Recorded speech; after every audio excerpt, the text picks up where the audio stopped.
My name is Richard Hernandez, and originally I'm from Rockaway, New York.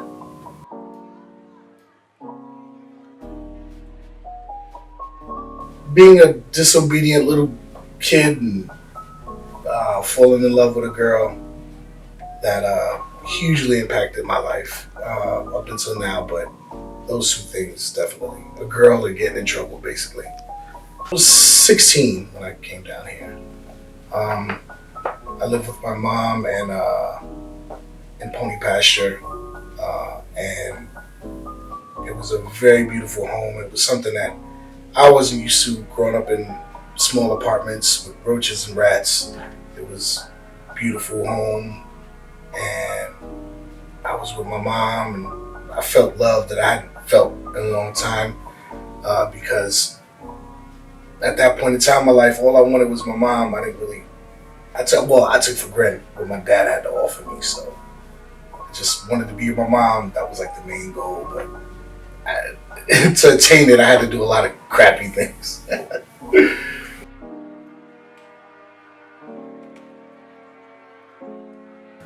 Right now, I'm an operations manager for City Electric Supply. I do ordering, I do stock maintenance, I do a lot of things.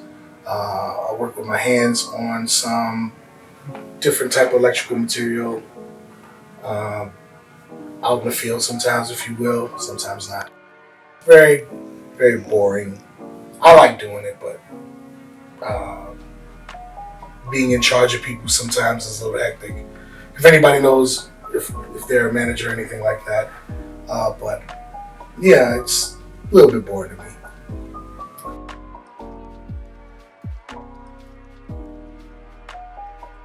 Well, first and foremost, I've been around a lot of podcasts, a lot of musical acts in the city. 5 years ago, I met Cheats from the Cheats Movement, and he brought me onto his podcast.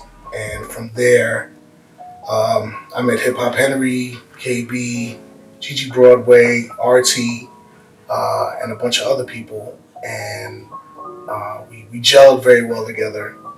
And when that ended, I decided, well, not when that ended, but when I felt like I could do my own, me and hip hop started Booze and Grooves, and that's been going on for quite a while. I brought Alex Black in to help, and I brought Bobby in, and KB, and Melodic.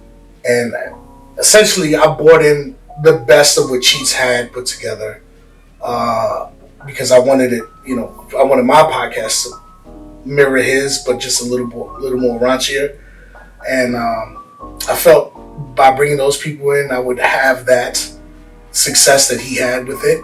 I love Cheats to death, but when I wanted to talk about wild shit, I just thought I'm just gonna bring the wildness out of the Cheats podcast and just bring it to mine and have fun. Booze and Grooves has been going on for I think maybe 3 years, maybe a little bit more. And we have fun every podcast, even though sometimes I don't drink, but everybody has a good time. Also, from there, me and hip hop went to Harlem one year, and we watched Barbito Garcia in Central Park. And I told him, maybe we should bring something like that down to Richmond, like an all different type of music dance party. So then we started the Wax Build Up. And we had a bunch of different DJs at first, but ultimately we settled on DJ Nobi, Billy Crystal Fingers, DJ Mentos, and Hip Hop Henry. Alex Black is one MC of the venue, and I am another MC of the show. Excuse me, not venue. And we had tremendous success before COVID with the Wax Build Up. I really look forward to 2021 to where we could bring more of that back. I know this thing has impacted everybody, but I really want to see Wax Build Up succeed and flourish. I think I'm most proud of that venue. I mean, that part of my life as far as shows or podcasts go. And I actually want to do more, but like I said, with this COVID stuff going on, I'm kind of limited to that stuff.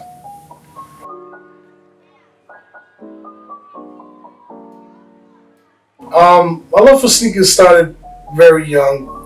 Growing up in Queens, you always had to stay fly. You was around fly people. You was around uh, different type of stores where you could shop. I mean, I'm from New York, and there's places like Fordham Road and Fifth Avenue and like Pitkin Avenue, places where people used to go and get fresh. Queens Center Mall, stuff like that. And I remember seeing a pair of Jordan 6s, and I wanted them so bad. I asked my dad one day, I said, when we went to the sneaker store, I said, I want these, and they were like $100. He was like, no way, like I'm not buying you these things. So then I went to school with a pair of Etonics or a pair of Reeboks. I couldn't remember, it's either or. But that's where it really started, being in sneaker stores. Shout out to Sneaker Corner on Rockaway Boulevard. But I never could have them because of the financial situation my dad was in, which that doesn't even matter, but I didn't have money to buy them. It wasn't until I came down here and started working on my sneaker game. Like, I went to Huguenot High School, and like it was like '97, and everybody had like Air Force Ones on with the jewel check. Love those, man. Foam posits, the pennies, the blue pennies came out. Everybody had those. And back in those days, when I first came to Richmond, New Rich was the place to go because I believe you could get them the Friday, if I'm not mistaken. You could show up at them joints on Monday, and I used to be like on it. Like, me and the cats that I met at Huguenot, we always had something fresh on. Later on in life, as I began to make more money, Jordans was the main focus, and getting them was like a challenging part for me because back then you had to know people, and not even that, people really weren't buying them like that. So I could make friends with somebody at Foot Locker, and they would always let me know when the Jordans would come out because nobody was buying Jordans back then. Everybody, it was like really scared to sit on shelves, like 1s and 3s. So, yeah. Also, it's changed so much now. Now it's really cutthroat. Like, the internet dominates sneaker culture, and it just really gets harder and harder for you to get like a fresh pair of kicks now. Going to different malls from South Park all the way to Chesterfield Town Center. I mean, I was always on the move for kicks and giving people a little bit of cash extra, so I make sure I have them that morning. But I mean, after Kanye West bought them out, man, and people started going for the retros, it became so difficult. But I loved it. I mean, even at that time where people was like they hated it, I still love running around Richmond. I mean, man, as far as even Charlottesville to go get sneakers, always on a hunt. To malls where I knew people weren't going to be at early in the morning, I was like always there. And I don't do that anymore, but I'd give anything to have that time back again, running around the city and meeting new people, standing in lines. I remember, this is a very fond memory, Devin Boone called me one day. He says, I'm at Regency Square Mall, Rich. I was like, word, what's up, Devin? He said, they got the 3s here, man. I'm like third in line. And I see something, hold your spot. And I remember just my face lit up. I was like, yes. Get in my car, drive down there, and waited all night for the Air Jordan 3s. And this was like 2007, if I'm mistaken. And me and Devin waited in line all night just to get a pair of sneakers.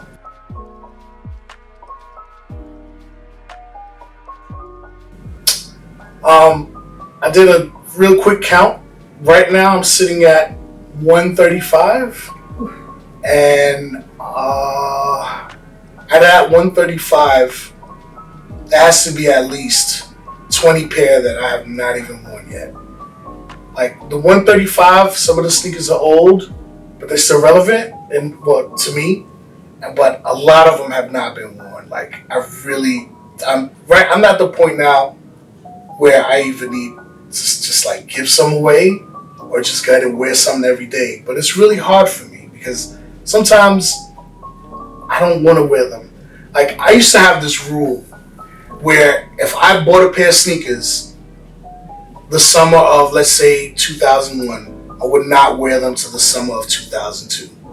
And I just always had this rule about me. I don't know why. Because I knew by that time they'd be all beat up and nobody would check for them. But then I would wear them that summer and people were like, yo, where did you get those? Like, why are they so fresh? I don't abide by that rule anymore. But having these extra 20 some odd sneakers, I think I'm kind of still keeping it there.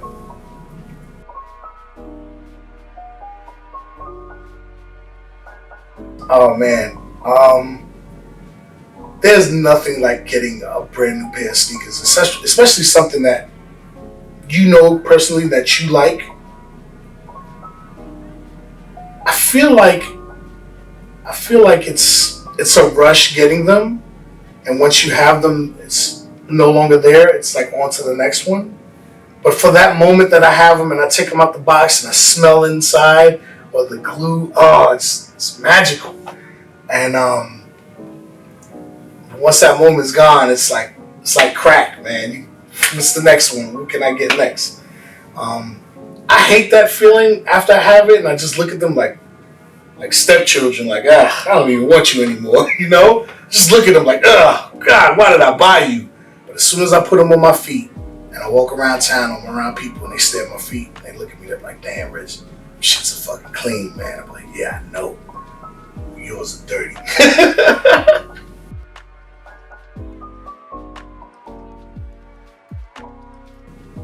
I consider it an addiction because, you know, like I said, it's like crack. Like once you get that high, you gotta search for the next one. It is something that has impacted me financially. Let's keep it real. Like, you know, money, like sneakers take up a large portion of the money that I make. But sometimes I've been responsible. Sometimes I've been very irresponsible. But I think all in all, I don't think I have a cure for this addiction. Like, I've always had something to collect or buy, you know, growing up. It started with comic books, just like every other kid has, but my addiction for comic books went way too far, which I still have a ton. And then it moved on to clothes and having, I swear, man, at one point in time, I think I had like 7 coats. I just didn't know why I had so many coats. And I remember my dad was asking me one day, he was like, why do you have so many? It's because they're all different colors, different styles. I gotta have something nice. So he was like, I have one leather jacket, that's all I need. I was like, yeah, well, that's you. But yeah, it's really, sometimes it's really painful. And what I mean by that is it gets painful when I cannot get the sneakers I want, even though that sounds very dumb. And it gets on my nerves and my mood changes. And I understand when people say, you know, you're an addict to something. You think you're not an addict to sneakers, but let you not get a pair and see how your mood is after that, you know?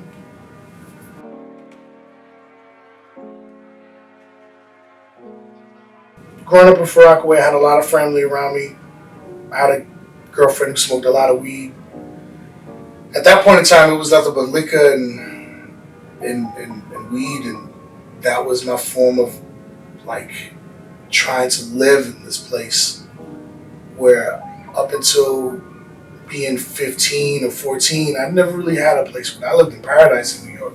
We were surrounded by the beach and the bay, and every summer was beautiful, you know, and we hung out and played handball all day. But after a while, I used to think, there's got to be something more to this. Like, I think what really did it for me is one day I remember waking up and I wanted to put like toast in the toaster. And I put some toast in there and I pressed it down. And then by like 2-3 minutes later, it was like a real funky smell in the air, like something burning. And I go in the kitchen and I look and the toaster pops up and it was a rat inside of the toaster.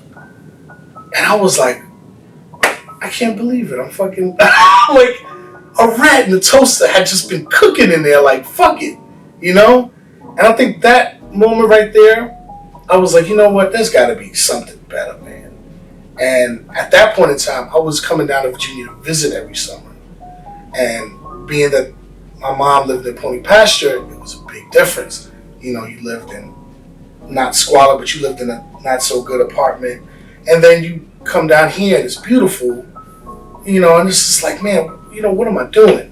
So then, after a while, I started smoking weed and drinking and playing handball more and more and more, and that changed me a lot at that point in time in my life, because I felt like at that time, being 16, 17, like you couldn't tell me shit, I had a girl, I had money in my pocket, I had family all around me. I was like untouchable for a little while, and that really fucks with you when you're living the way you're living up in New York, and I really fucked things up. I really did. I did a lot of things I was not proud of. I said a lot of things to my father at the time that I'm not very proud of, that I regret to this day, and I just wish I could take it all back sometimes, because it really was not worth it. I try to find escape knowing that my children are happy now, so they don't have to ever go through what I went through. I live a lot in my head, like 100% live in my head every moment of the day. Some people are aware of what they're doing and stuff like that, and I do, but for the most part, I'm always in my head, like all the time, like thinking about random shit. I'm a happy person. I know that I am. Do others know that I'm happy? Yeah, they do. But the ones that are really close to me know that there may be something wrong with me, and that's cool. But I don't think I'll ever let it get to the point where it's going to affect the people that love me. But it all goes back to growing up in New York and having those regrets. Like, I really regret the time lost with my father over bullshit, especially bullshit that I caused. Not understanding at the time why we didn't have what my mom had. And at that time, what my mom had was like false, it was like, it looked good on the outside, but the more I stayed and the more I realized, I knew it was bullshit too.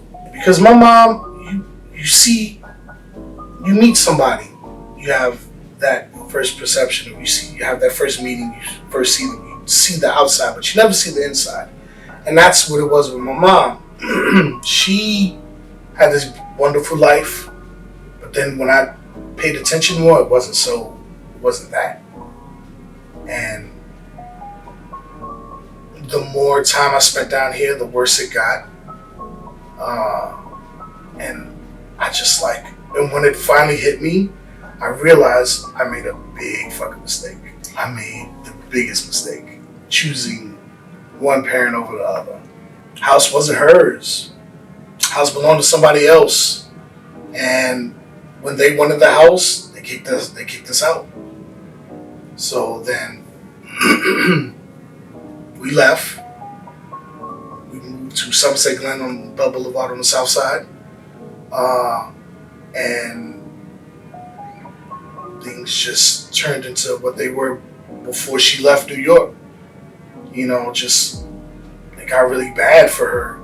And she brought a man named Dennis down here from New York, and he started beating on her. And I was just like, fuck. I remember listening to this man beat my mom and thinking to myself, man, I'm really going to kill this dude today. And I broke up in the room, and my mom had one of those ceramic elephants, the ones that you buy like at every, African shop or something like that. And I remember busting that joint over his head, man. He would not let up. And I remember really, and again at that moment, another moment in time, really, man, I really fucked this up, man. I had said so much shit before I left New York that I thought it was unforgivable to ever go back home. And I figured, I'm in this situation here, this man beating on my mom. I figured maybe if I stick it out, be her protector, it'll be alright. But it never did. It never got alright. It never was better. Things just got progressively worse until I left. Which I regret doing that too, but I couldn't do it no more.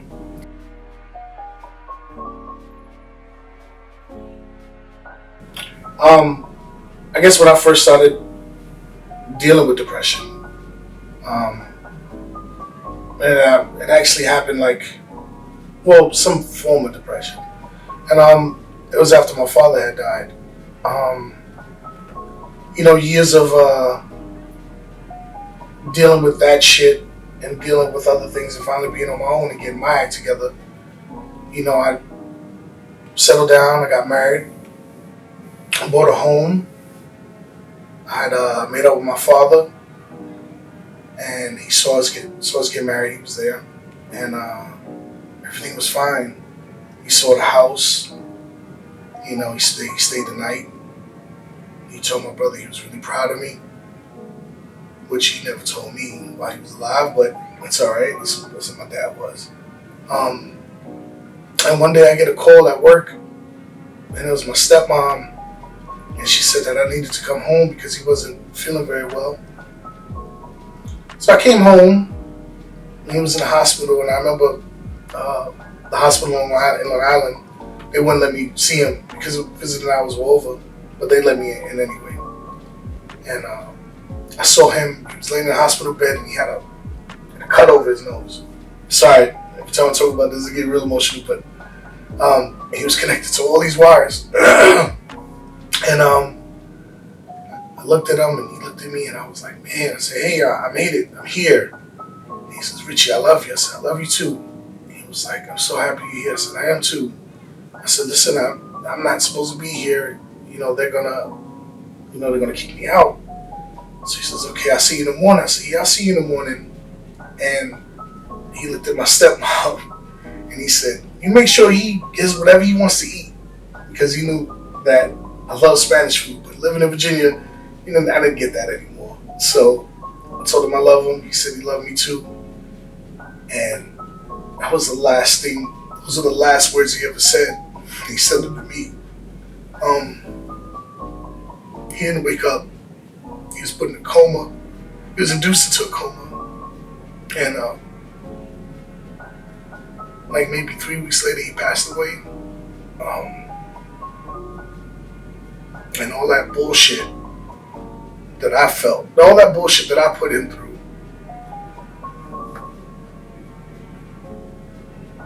and it really affected me because at that time when he passed, I felt like everything that I did up until then was just stupid. And I got real low. I think for like a week, I think I seen red every day of my life. I don't know, it was like a filter or something that just wasn't seeing things right, and I wasn't feeling right, and I just wanted him back. I felt like I just never got to say goodbye to him. He worked all of his life to give me and my brother and sister a better life, but all I could see was where we lived, and didn't think that was like a great place for us, but it was what he could do. How could you fault a man for doing the best he can do if it's not up to your standards? It's not about that shit. And I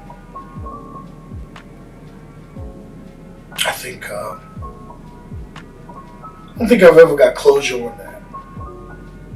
I don't think I ever will. I really fucked that up. Big time.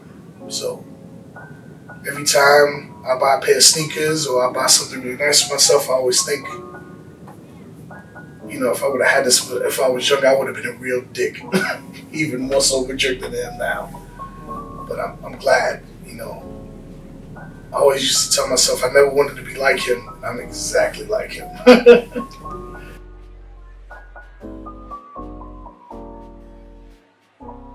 No, I never received any treatment for any mental health things or therapy.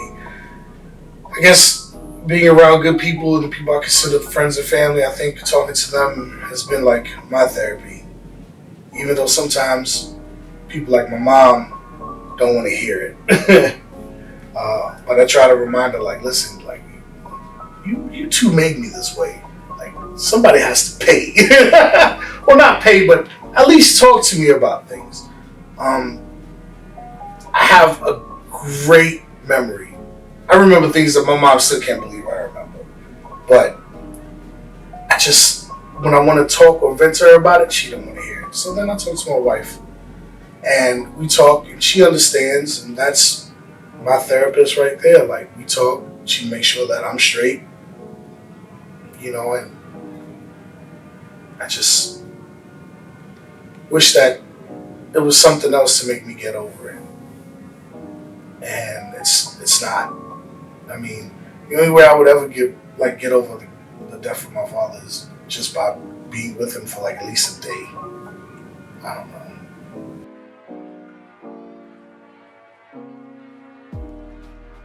My wife hates that I have so many sneakers. She like really hates it. Like, she knows that it's my love, other than her and the kids, but she really does not like that I have so many. I think when we were younger, at first she saw it as something that I would get over a period of time, but I never did. It just got worse. Once she started getting into like more than 50, she got a little concerned. And now that we're at the number we're at now, like 120 something, she's just like, ugh, like, come on. Like, you gotta find something else to do. But I mean, for the most part, I try to include her and get her stuff, get her fresh. But, you know, it's just one of those things, man, where like she has her place in the house, I have my place, and it's just like, your stuff is your stuff. I'm glad you're not out here running around in these streets.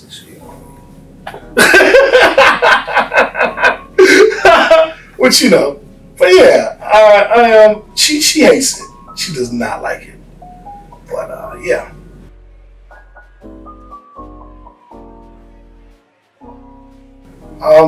Growing up biracial, half black and Spanish, it's actually not bad.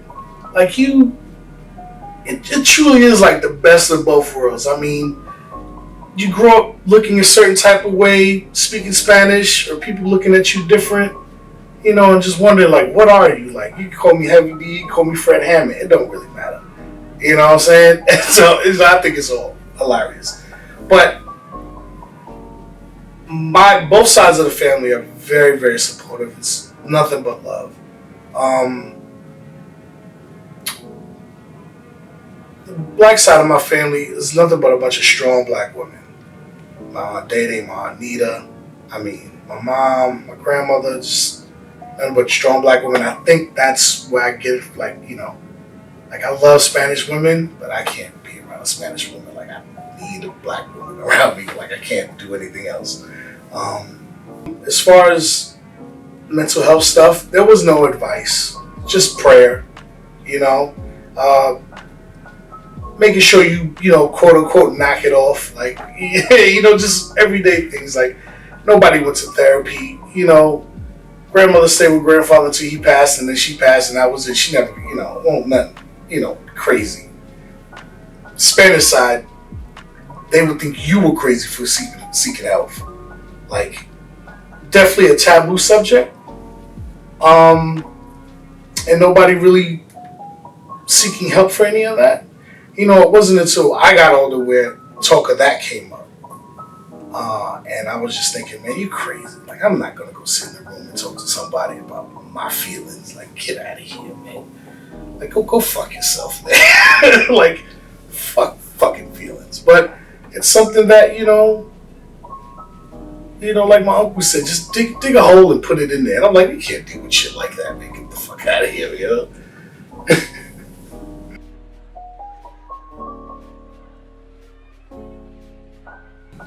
My family, you know what? The Spanish side of my family dealt with stress and, I guess, mental health things or being worried about things. They dealt with it with alcohol and having a great time and just, I guess, living life at the moment. Like, nobody really cared about tomorrow. Everybody was just, hey, somebody has diabetes, let's drink some beer. Or, hey, guess who died? Let's get fucked up. Or, you know, hey, somebody got in a car accident. Really? Let's see what he's doing and bring him fucking beer. Like, it was always a party. It was always good times. Like, there was never any stress. Like, the Hernandez family is a large family and it's built on love.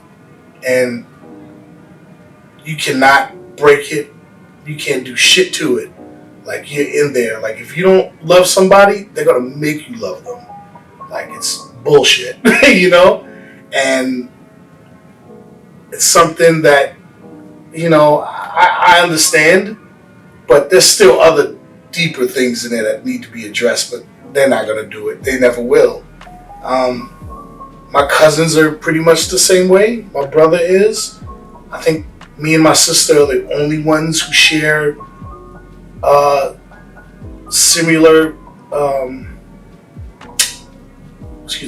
me and my sister are the only ones who like have similar views on things. She lives in North Carolina with her husband and 2 kids, and I live here with my wife and 2 kids, and our house and our jobs are important, and our children are important, and we don't give a shit about nobody else. But up there in New York, it's totally different, man. Like, that is one big party up there, and every day we get invited and we turn them down.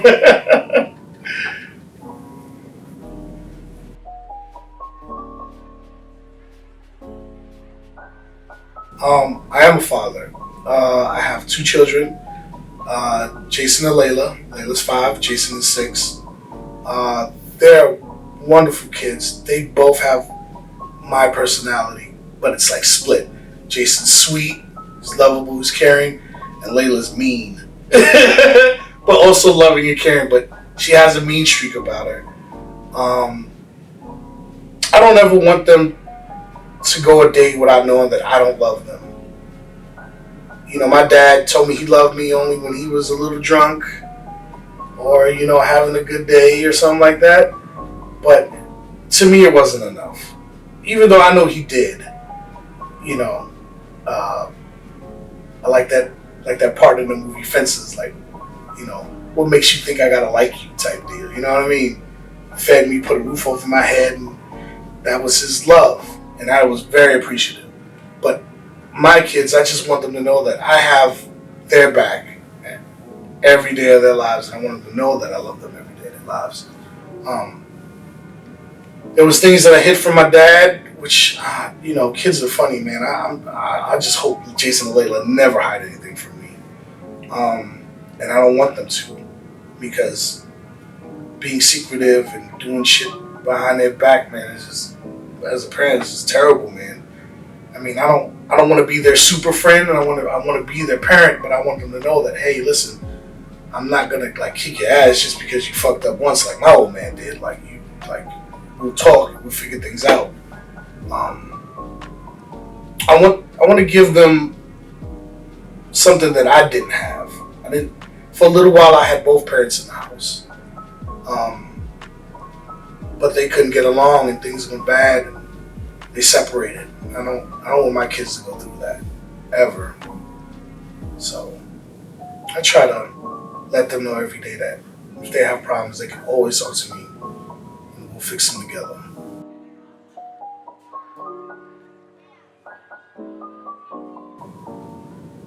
I mean, black men, like I said, black men don't talk a lot about mental health because it's not something you confide in other people about. I mean, we're vain. We don't want people judging us, thinking that we're crazy. I don't think that's true for everybody. I think as years go by, a lot of brothers are seeking help because they know that they're not alone. You know, and you don't have to feel weird sharing your emotions and story with another brother out there. I think it's something that we need to get over. Because lately, man, it's been a lot of stress on us. It's been a lot of co-workers and news and stuff like that, and looking over your shoulder more than ever. I mean, it's always been like that, but now the social media is on the rise. Like, it's been more and more. But it's just the stress of being a person of color, being a black man in this world today, especially in America, that we need to talk about it. We need the help. I make light of a lot of things. I make jokes of a lot of things, but something like that we should never ever joke about. Like, you should always check on somebody. Even if you haven't heard from them in a couple of weeks, like, always make sure that your friends and family are all right. You know, they are really killing us out here in these streets. I mean, they are really killing us, and we just need to come together and take care of each other. And I don't think we're doing that lately, man. We're just out here thinking that everything is okay, but it's not. And you should let your brother or sister know that you need help, or you have worries, stresses, and doubts. I mean, it's not because you're crazy. It's just, you just need somebody to vent to, you know? And turning to drugs and alcohol is the worst thing you can do. Talking, relating, you know, sharing a meal, that's the things that should help. But I don't think we should be afraid. I think every black man should at least look into it, you know?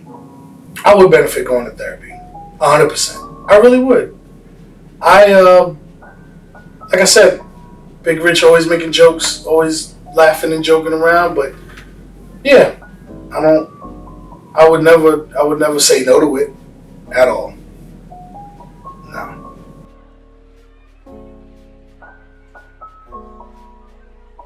No.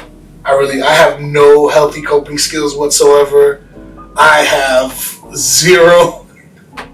I mean, I like gelato. I like women, but none of that stuff is healthy. I don't. No, I don't. Not at the moment. Not at the moment. I always tell myself I'm gonna go to the gym. That's bullshit. I don't ever go to the damn gym. But as of this moment, I have nothing. If anybody wants to give me some suggestions, I'd be more than happy to take those. But as of this moment, no. I have none.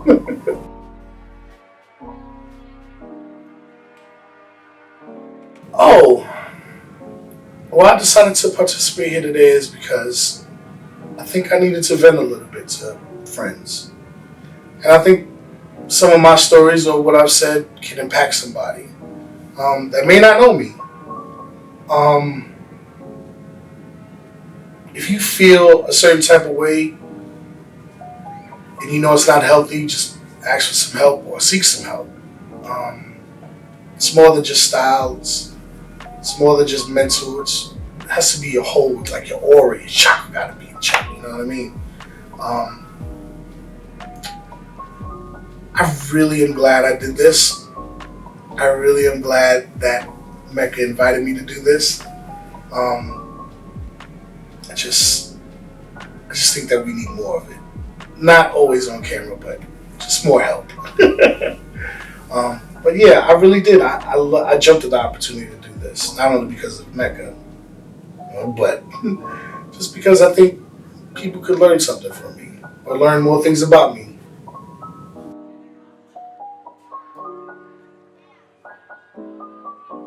Alright, so today I'm wearing a New York Mets hat from Rock Nation. I have a beautiful shirt made by my brother Bobby, and it has Apollonian Vanity on it. I love this shirt. It's one of my favorite shirts. Shout out to Esoteric Fresh, Bobby Fresh. I like to keep comfortable, so Nike sweats, and of course I have the Space Hippie 03s in the Volt green colorway. Sorry. And these are the most comfortable shoes I think I have now. Even more comfortable than the Ultra Boost. They're beautiful, man, and they always turn heads, and I'm always getting nods. So that's what I like about wearing these so much. And yeah, that's it.